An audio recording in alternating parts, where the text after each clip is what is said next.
पूज्य नारायण स्वामी बड़े सिद्ध महापुरुष हुए।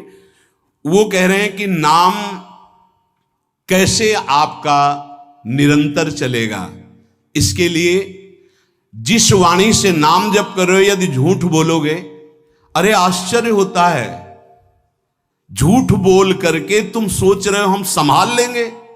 नहीं नहीं, झूठ तुम्हारा नाश कर रहा है, तुम्हें पता नहीं। जिस जिह्वा से नाम जप कर रहे हो, अगर नाम का विशेष फल प्राप्त करना है, जल्दी फल प्राप्त करना है, आपको दुखों से बचना है, पाप भस्म करना है, तो झूठ बोलना बंद कर दीजिए। क्या बिगड़ जाएगा आपका? सच्ची बोलने में क्या बिगड़ जाएगा? सच्ची बोलना शुरू करोगे, हिम्मत नहीं रह जाएगी पाप करने की। ये जो पाप करने की तुम्हारी हिम्मत पड़ रही, झूठ बोलने के कारण पड़ रही। नहीं, असत्य संपातक पुंजा, सबसे बड़ा पाप झूठ बोलना। उससे क्या होता है? हर चीज हम छुपाना चाहते हैं। किससे? उस सर्वज्ञ परमात्मा से, गुरुदेव से। नहीं, झूठ नहीं। नाम इसीलिए नहीं चल पा रहा, थोड़ी दिन नाम चलाएंगे छूट जाएगा, क्योंकि आप झूठ बोलते हैं, पापाचरण करते हैं। अगर नाम को चलाना है तो नारायण स्वामी जी कह रहे हैं, पहली बात मौन का आश्रय लीजिए, कम बोलिए, अधिकतर चुप रहना सीखिए, तभी नाम चला पाएंगे।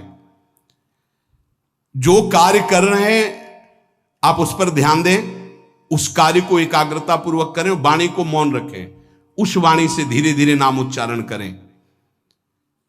कम से कम 24 घंटे में 4 घंटे मौन का तो सबको अभ्यास कर लेना चाहिए।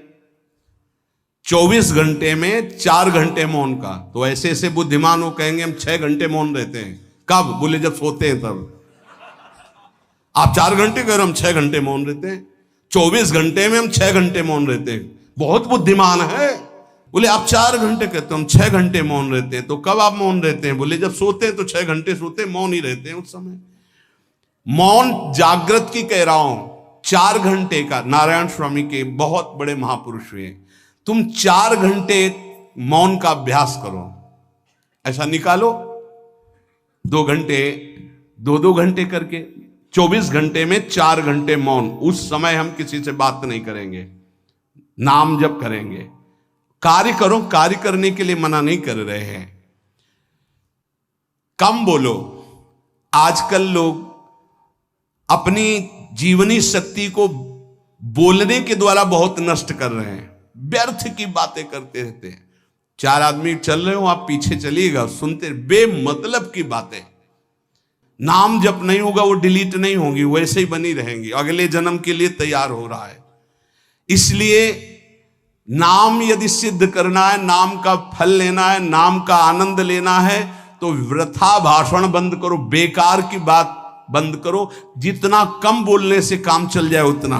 सामने वाले को बोलने दीजिए, आप बीच में नाम चल रहा है जी, नाम चल रहा है। जब कोई आवश्यक बात हुई, पवित्र शब्द बोल दिया, नहीं चुपचाप सुनो। उसको लग रहा है कि आप संभाषण करो, मान लो रिश्तेदार है, नातेदार है, मित्र, अब आप व्यवहार में हैं, आप सीधे ये तो नहीं कह सकते हमसे बात मत करो, नहीं, हाँ बात कीजिए, लेकिन आप कम बोलिए, उसको बोलने दीजिए, आप नाम जप कीजिए, जरूरत भर बात कीजिए।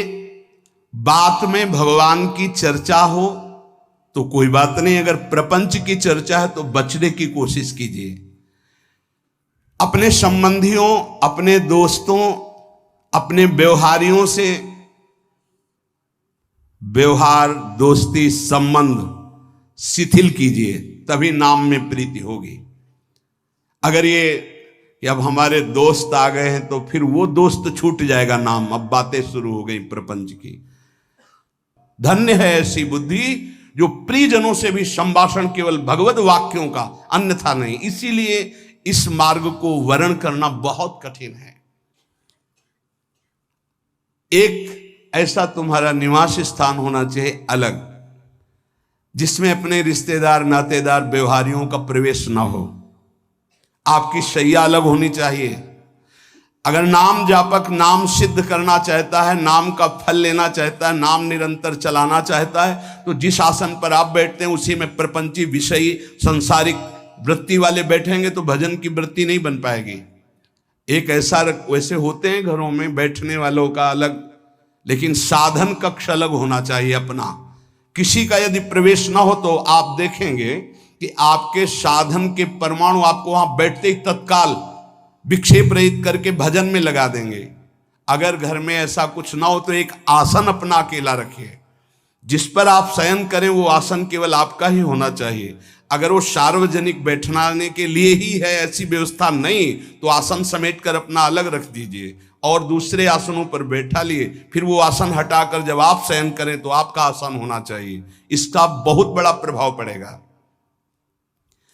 कोई भी ऐसा दृश्य या पुस्तक ना पढ़ें जो वासनात्मक हो और प्रभु के नाम से आपको विमुख कर दे। अखबार आदि, समाचार आदि, ये हमारे चिंतन को नष्ट करते हैं। अगर नाम जप करना है, निरंतर नाम स्मृति बैठालनी है, एक घटना कई मिनट तक विक्षेप देती है। ऐसा हुआ, कैसे लोग हैं। अब उसमें तो समाचार ही हो रहे हैं, सैकड़ों बातें हो रही, पेपर है तो सैकड़ों बातें लिखी हैं, क्या क्या। अब वो सब दिमाग में भर गई।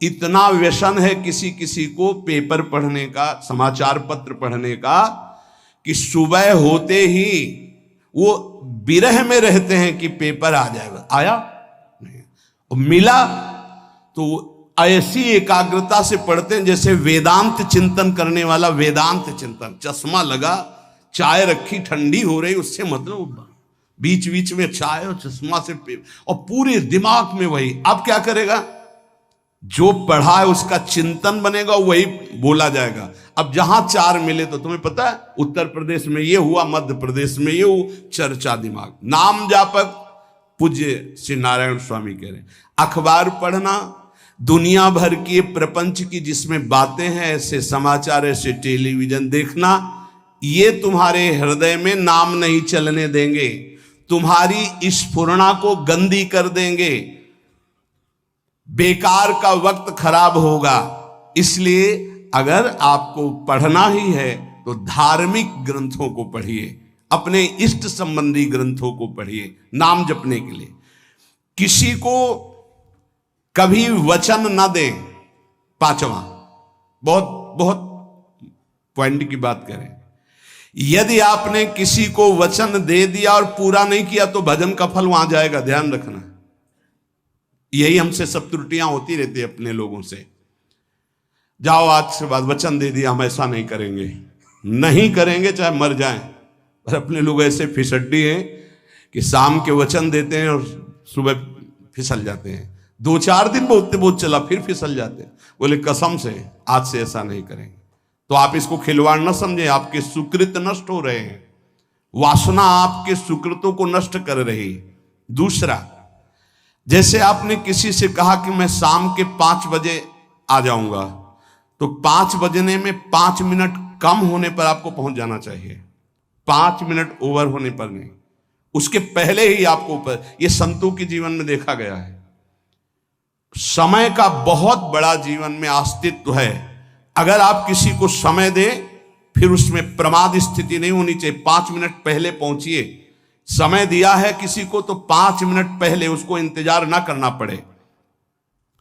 रात को सोते समय नाम जापक उपासक विचार करें, मेरा नाम किन किन कार्यों में छूटा, मेरे से कौन कौन सा पाप हुआ, मैंने कौन सी आज गलती की जो नहीं करना चाहिए, और उसे डायरी में नोट करें। नारायण स्वामी कह रहे हैं दूसरे दिन सावधानी पूर्वक वो गलतियां ना होने पावे जो हमने आज की।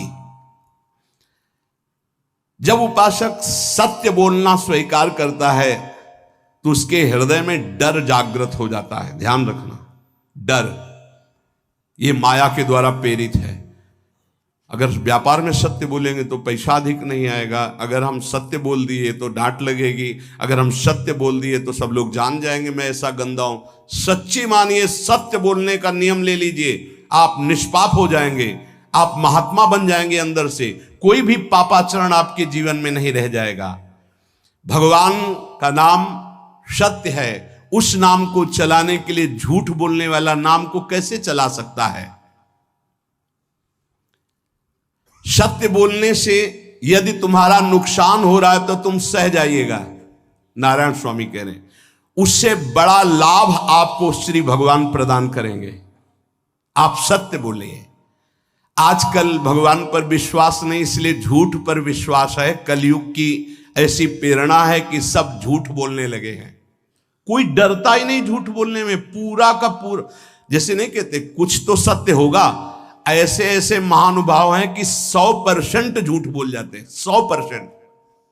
धन्य है मोबाइल जो झूठ बुलाने में बहुत प्रवीण है, बहुत प्रवीण है। अरे भाई हम नहीं मिल सकते, आज हमारा मन नहीं है, खत्म खेल हो गया, सत्य बात है, नहीं मिल सकते आपसे, मत उठाओ फोन। अगर तुम्हें झूठे ही बोलना है तो फोन क्यों उठाओ? नहीं बोलेंगे, नहीं उठाएंगे तो समझ जाएगा कि उनकी रुचि नहीं। ये झूठ क्यों बोलना, सत्य बोलो। झूठ से यदि आप बच गए तो आपके जिह्वा पे नाम निरंतर चलने लगेगा। ये झूठ ही नाम नहीं चलने दे रहा। असत्य आचरण, छुपाने की वृत्ति, असत्य भाषण, ये नाम में प्रीति नहीं। किसी को भी फुसलाने के लिए झूठ मत बोलिए। सत्य बोलने का अभ्यास कर लिए तो पापी जीव भी महात्मा बन जाए। सत्य आवश्यक है। एक बड़े कागज पर ऐसी जगह लिख के रख लो जहां तुम उठते बैठते देखते हो कि मुझे सत्य बोलने का नियम लेना है, झूठ नहीं बोलना है। सत्य साधन कर लो, फिर देखो नाम कैसे चलता है।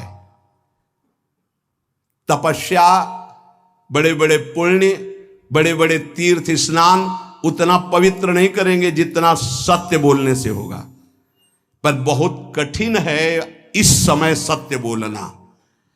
मतलब बात बात पे असत्य का ही वर्ताव हो रहा है, असत्य का अच्छा, ये कोई संसारी आदमी में नहीं, कुछ ऐसे होंगे जो सत्य की वार्ता करते नहीं। प्रायः क्या जाता है, झूठ बोलने में बोल दिया और सामने वाला राजी हो गया, हम निकल गए। लेकिन सत्य ना होने के कारण आप में सत्य आचरण, सत्य स्वरूप भगवान का नाम, भगवान को कहा गया सत्य नारायण, वो नाम नहीं चलेगा। भजन करने का पहला साधन है सत्य बोलना। जबान से सत्य बोला जाए। और भजन की संख्या प्रारंभ में जरूर लेनी चाहिए। यदि 10 माला का नियम लिया, 20 माला का नियम लिया, तो उसे निर्वाह करो। जैसे यहां शरणागति मंत्र मिलता है तो 11 माला प्रारंभ में दी जाती कि आपको करना ही है, ज्यादा हो जाए वो ठीक, 11 से कम वो कभी जीवन में नहीं। अपने जीवन में गुरु आज्ञा 11 माला तो करनी है, हर समय करना है। पर ये मन थोड़े दिन तो नियम में चलेगा, इसके बाद छोड़ देगा। दीक्षा तब लेनी चाहिए जब गुरु आज्ञा पे चलने की हिम्मत हो, नहीं तो ऐसे ही नाम जपो करो। जब नियम मिल गया 11 माला तो चाहे प्राण निकल जाए, हमको 11 माला पूरे करने, प्राण निकलने तक गुरु आज्ञा का पालन करना है। यदि आप नाम जब अधिक मात्रा में नहीं करेंगे तो जो आपको नाम मिला है उसका फल आपको अनुभव में नहीं आएगा। क्यों? क्योंकि नाम का हिस्सेदारी होती है, भजन की हिस्सेदारी होती है। जैसे किसी ने प्रणाम किया, वो भजन लिया। गृहस्थी को इसीलिए मना किया कि रास्ते में परिक्रमा मार्ग में हलवा पूड़ी ये सब बट रहा है, हाथ मत फैलाओ। वो दान कर रहा है, सुकृत कर रहा है, और कोई दूसरे ले विरक्त आदि। आप अपने भूख मिटाने के लिए 4 रुपया के चना लेके भले पालो, लेकिन दूसरे के द्वारा दिया हुआ हलवा मत पाओ। यहां धाम आए हो, भगवत कमाई करने आए हो, यहां नाम जप करो, कष्ट सहकर परिक्रमा दो। हो सके 4 रुपए की वस्तु लेकर के आप पशु पक्षियों को पवा दो, किसी एक का पेट भर, तुम मत पाओ दूसरे का।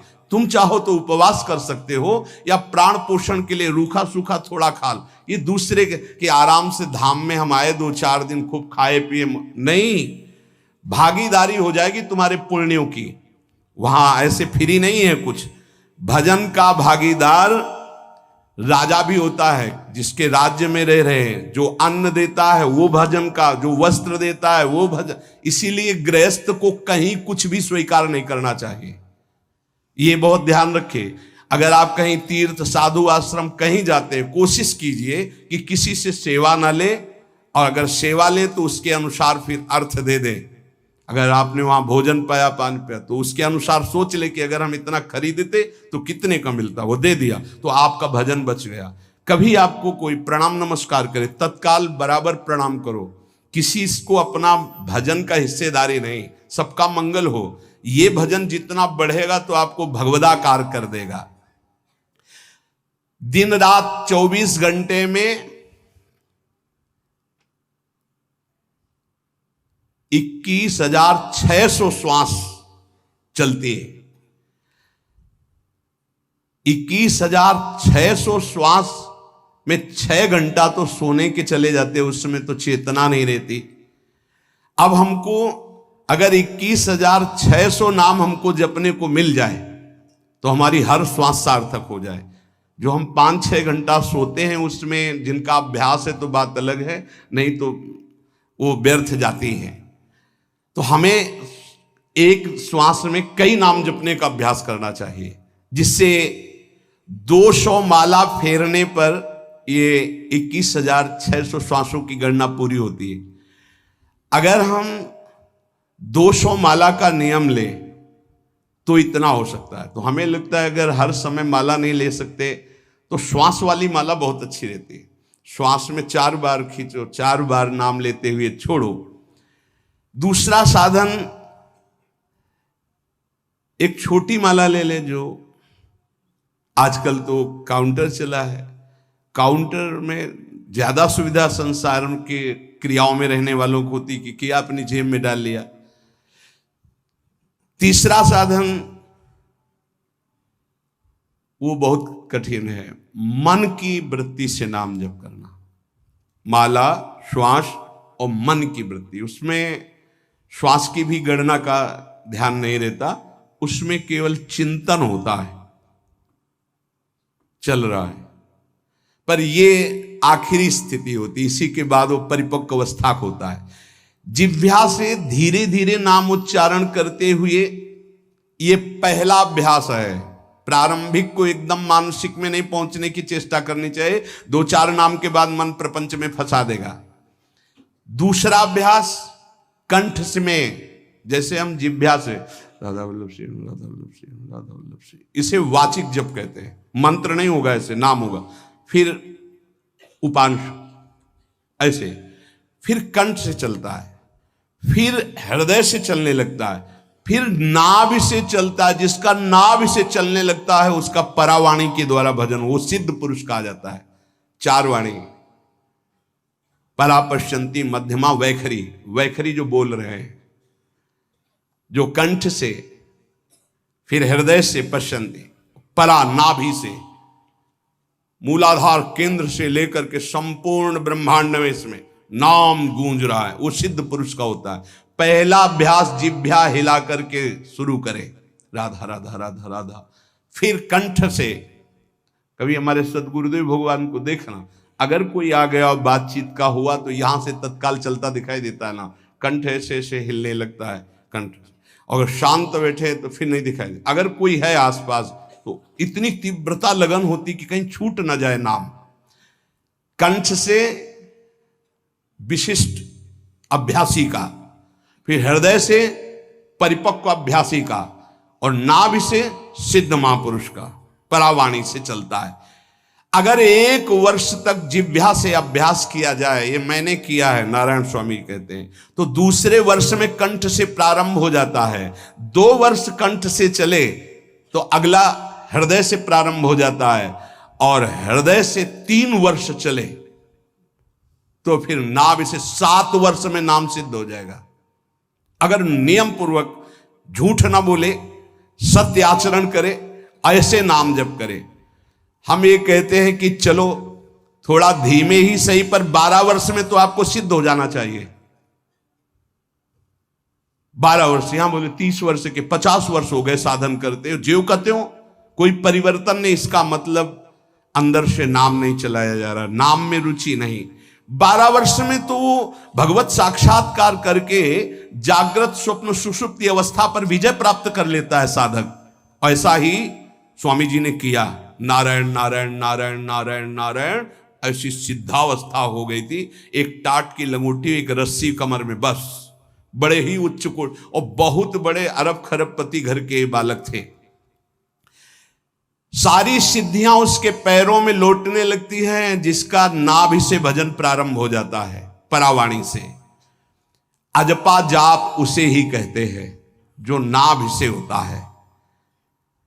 अजपा जाप करने वाले उपासक में जो अजपा जाप करने की चाह रखते हैं, पहला भोजन पर ध्यान दे, सात्विक भोजन, पवित्र भोजन। भाई नाम का स्वाद नहीं मिला तो कुछ लोग जो है बहुत प्रसन्न होते हैं जब सांसारिक पदार्थ आता है।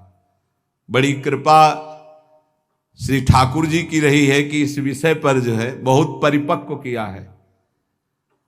रोटी नहीं मिली, ये रबड़ी रसगुल्ला की तो बात जाने दो। गंगा का किनारा, गांव में जाना नहीं, जो आकाश वृत्ति से वो आ जाए वही। आप लोगों को तो रोटी तो मिल रही है। पहला नाम सिद्ध करने के लिए भोजन सात्विक और थोड़ा, अगर एक समय पाके निर्वाह कर लो तो अच्छा, नहीं तो 2 समय, 3 समय पाने का तो अधिकार ही नहीं साधक को। भगवान की बड़ी कृपा है, जब भूख थी तब था नहीं, और जब है तो भोजन नहीं पा सकते। वो बड़ा लीला बिहारी है। जब भूख थी तब भोजन नहीं, और जब भोजन है तो नियम कानून इसके लग गए हैं, ये इतना इतना। दूसरा, पहला भोजन पर पवित्र। देखो नाम जप के लिए बहुत आवश्यक है। यही जीवन है कि अगर आप नाम जप करने लगे तो हमारा बोलना, हमारा जीना सार्थक हो जाएगा। अगर नाम जप आपको करना है तो पवित्र भोजन होना चाहिए। 2 टाइम भोजन पाना है तो थोड़ा थोड़ा पाओ, पेट ना भरने पाए, ऐसा ना लगने की वजन बढ़ गया है। वजन बढ़ गया है तो भजन घट गया है, वजन घट गया है तो भजन बढ़ गया है। देखो तुम्हारे संसारिक संबंधी माता पिता चाहेंगे कि तुम्हारा चिकना शरीर होना चाहिए, हष्ट पुष्ट होना चाहिए, लेकिन हम चाहेंगे कि तुम्हारा भजन पुष्ट होना चाहिए, भगवदाकार वृत्ति होना चाहिए। शरीर तो आज है, कल नहीं रहेगा, चाहे जितना चिकना कर लो। संसारिक माता पिता के प्यार में और गुरु के प्यार में यही अंतर है।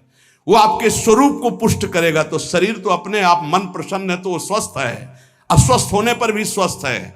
अगर शरीर स्वस्थ है और काम वासना है, नाना प्रकार की चिंताएं, ये थोड़ी माता पिता दूर कर पाएंगे। वो तो तपस्या और साधना से ही दूर होती है, ध्यान रख लीजिए। अधिक भोजन पाना, शरीर को बहुत पुष्ट बलवान कर लेना, तो हर इंद्रियों को भोग देना पड़ेगा आपको। वो कोई तपस्वी होता है, जो तपस्वी होता है वो संयमी होता है, जो संयमी होता है उसके चर्बी नहीं होती, ध्यान रखना। युक्ताहार विहार से, प्राण पोषण के लिए केवल शरीर में अन्न जाए तब नाम में प्रीति होगी। खाते खाते अनेकों जन्म व्यतीत हो गए, वर्षों व्यतीत हो गए, अरे अब तो भजन कर लो, कहां तक खाओगे? ये नरक कुंड है, डाला विष्ठा बन गया। नींद, एक नियम बना लो कि इतना ही सोना है। पता नहीं सोने में कौन सा सुख, नींद में केवल एक बात का सुख होता है, आपका संसार का चिंतन नहीं होता, तो आप जो शांत रहते हैं वो सुख होता है, लेकिन वो तमोगुणी सुख है। अगर आप जागृत में संसार का चिंतन न होने दें और भगवत चिंतन कर रहे हैं तो आप महापुरुष हो जाएंगे। सो सो के जीवन क्यों बर्बाद करते? एक टाइम रखिए सोने का, बस। ये कोई तुम्हारा सुख नहीं है, ये तमोगुणी सुख है। निद्रा आलस्य प्रमादोत्तम तत्तामस मुदाहृतम।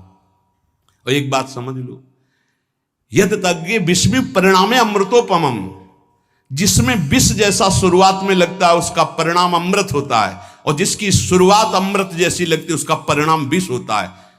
प्रातःकालीन उठ करके सत्संग में आना विष जैसा लगता है, लेकिन उठ के आ रहे हो तो इसका फल अमृत होगा। ब्रह्म मुहूर्त में सो रहे हैं, जीवन बर्बाद कर रहे हैं, अरे ब्रह्म मुहूर्त में उठिए, स्नान कीजिए और सच्चिदानंद भगवान में चित्त को जोड़िए। ये विष जैसा लगता है, परिणाम अमृत जैसा होता है। तीसरा, 24 घंटे में 1 घंटे का तो एकांतवास करना सीख ही लो, चाहे गृहस्थ हो चाहे कोई भी हो।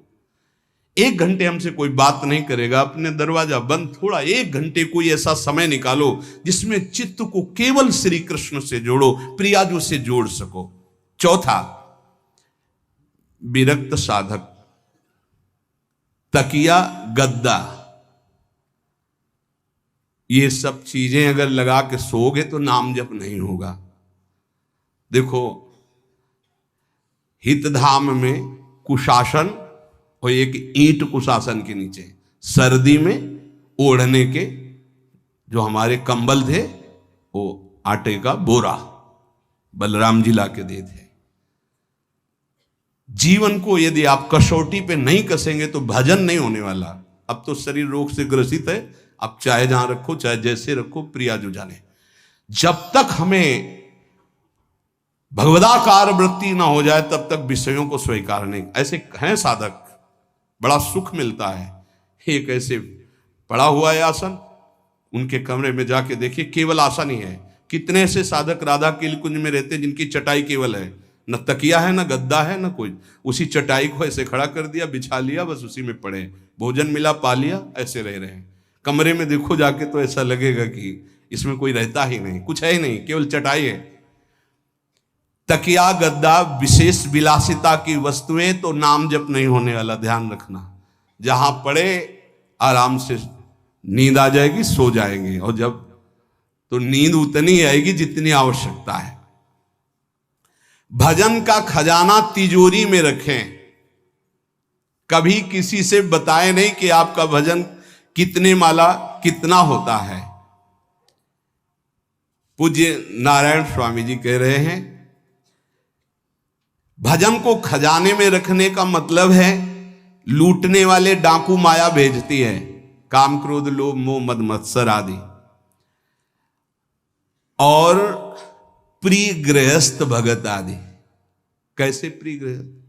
स्वामी जी अब ये सब आप ही कहा है, बहुत बीमार है, आप देखना। ठीक है, दूसरे की दुख निवृत्ति करना संत का स्वभाव होता है, पर हम जिस मार्ग के पथिक है, हमारा कर्तव्य है।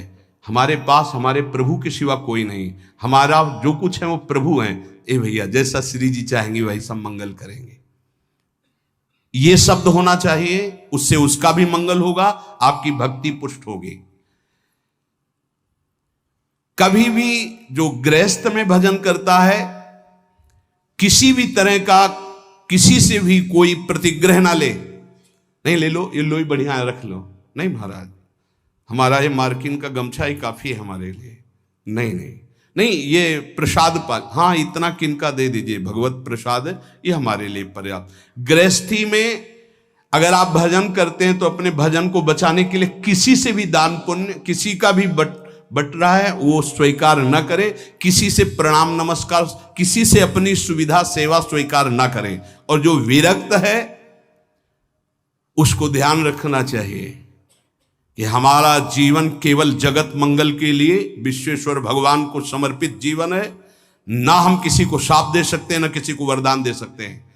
सेवक स्वामी की इच्छा को देखता है, ऐसा ऐसा, हाँ प्रियाजू की जैसी इच्छा होगी वैसा नहीं, आप ऐसा नहीं, प्रियाजू का बस जबान से कभी ना किसी के प्रति शाप का, और ना हरिराम व्यास जी ने कहा है कि शाप और वरदान हमारी हमारे स्वामी की, तो हमें हर बार में यही बोलना है, जैसी प्रियाजू की इच्छा, जैसी श्यामाजू की इच्छा। नहीं आप कुछ कह दीजिए तो राधा राधा राधा, नहीं कैसे मंगल होगा, आशीर्वाद दीजिए राधा राधा राधा, बहुत संभाल के।